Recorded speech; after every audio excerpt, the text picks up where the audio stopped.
Move. Okay. Hello, I'm Jones1095. I'll be doing one of my few reviews of an airsoft gun. This is my new G36C from TSD. So it's a really good gun, which you will find out. And I will start with the little stuff that comes in the box. I'm not gonna try the box because you know what it looks like. Well, you don't, but you don't care. Here's your charger, your 1100 milliamp, not mAh battery like the crazy NC man says. He is crazy because he doesn't know what milliamp stands for. And you just put the, like that, charger. You know what it is if you have EEGs. When I got mine, there's a little cut right here. Like, cut the plastic thing right down there. And I didn't really want it to break and all the batteries to fall out and me to have to buy a new one, so I just put a thin line of electrical tape around it. It's not a big problem at all. Battery's still fine. The rate of fire is pretty high. The battery is not even charged fully. It's about to die actually. And this is semi. This is auto. That's 3 rounds. Not 3 rounds. There's 3 little shots. It says it comes with 2 magazines on the website. The airsoftstation.com. But it doesn't, for me at least. It only came with 1. So a week later I ordered another one, and they just snap in together like that. Won't come off at all. To load the BBs, you just open that right there. That it's got a little knot in it, or whatever you want to call it. It's a wind-up one. A lot of people don't like that, but I don't see what's wrong with it. You just don't wind it up like every every couple shots. And then what's cool about this is when this goes in right here, that button that opens up so the BBs pop out, this will lock, so this can't open at all. But I don't know why they need to do that, because in the mag well, it won't even let it open because there's a thing that keeps it down, so it won't open at all. But that's still a pretty good precaution, I think. They hold 470 rounds, so you'll have just under 1,000 rounds if you have just 2. You'll have over 1,000 if you have 3. I believe you will have 940 rounds.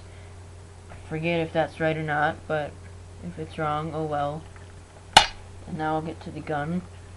Let's start from the back. The butt plate is removable, not really plate, rubber butt.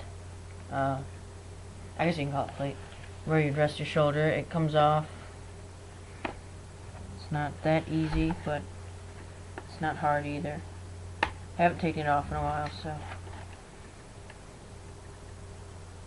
Okay, there we go. You can I put the date. Oh, it's never mind. You don't care. You can just get a new one. I don't see what's wrong with this. I don't know why you would need a new one. Whoops. TV came off mute. Yeah, I don't know why you would need a new one. It's just rubber, unless you want to spray paint it, which I don't really think you should do that with airsoft guns. Unless it's a crappy one and you're gonna buy a new one soon. And then here is a sling mount. It's right in the center of it, so you can do it for either side, lefties or righties. I'm a lefty, so that's why I really love this gun, since it's ambidextrous. Those are the fire selector switch, as you can see. Safe, semi, auto. And then, yeah, simple. There are no external screws on the outside. This is a TSD SDER36, by the way. And there are no external screws. There is a sling mount right here in front of the folding stock. Not one on the other side, because here, you press this button in. If there was one right here, the stock wouldn't be able to fold. And then, yeah, to see that little thing right there, you pull it up and over it and let it go down, and it locks into place. You don't want to come off. This is a full metal gearbox. And then just do the same to take it off. You pull it up and over, or else you'll break this off. You won't break it, it'll just get worn down and you won't be able to lock the butt. It'll just fall off every time. And this is a full metal gearbox. If you try to look for a full metal version of this, you're not going to find it, because in real life this gun is plastic.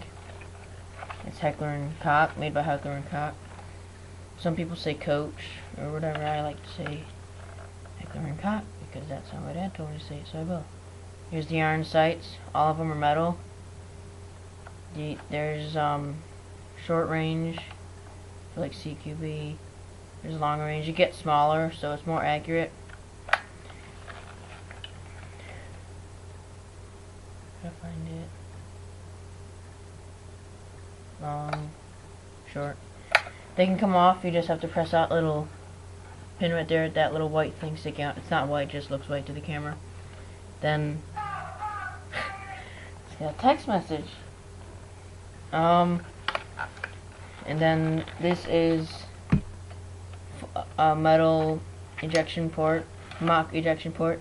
It opens the hop up, where you just turn it for hop up. Some people say it locks back like this, but you're not supposed to do that. You can, but you're not supposed to, and I don't like to. I just hold it back. I don't see what's so hard about holding it back, and I'm pretty sure this is metal.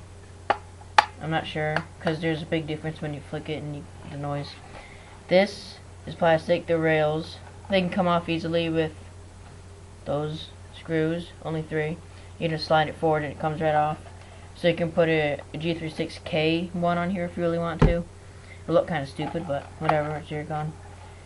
The handle, similar to an MP5, which is also made by Heckler & Koch. Mag release is ambidextrous. It's in the middle, so you don't have to have it on both sides. And I like TSD's version because you can see that little thing right there sticking out. It's a mock working, no, not working. It's a mock bolt release. What it would do is when the bolt is stuck back, when it says you're out of ammo in your magazine, if it was real, when you load it, you would flick this with your index finger. You would flick it up and it would let it go forward to get around in the chamber. It's mock, but it still works. I mean, it like goes up and down. It's still mock though. Then it's got metal rails in the front. You have to buy the separate side mounts separately.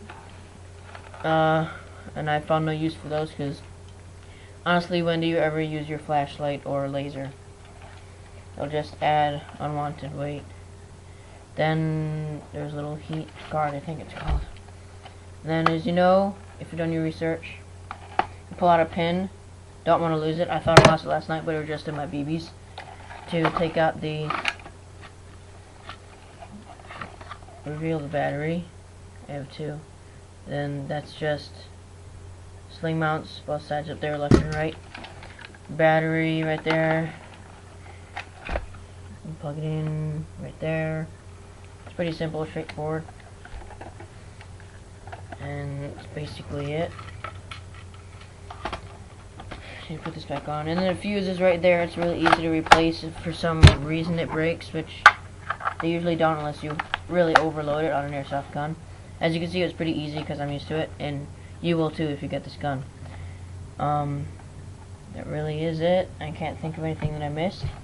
And the threads in here are metal, so you don't have to worry about stripping them unless you use a drill gun and you go way too fast, or screw gun. Safety is white. The semi and full auto is red. I can't think of anything. It's pretty easy to take down. You take out these pins and stuff, but that's that. There's really nothing else about this gun I think I forgot. Oh yeah, I haven't showed you with the magazines in. There's magazines in. Ta-da! Well, that's basically it for the TSD Tactical SDER G36C. Hope you liked it and found it helpful. And comment and subscribe, I guess.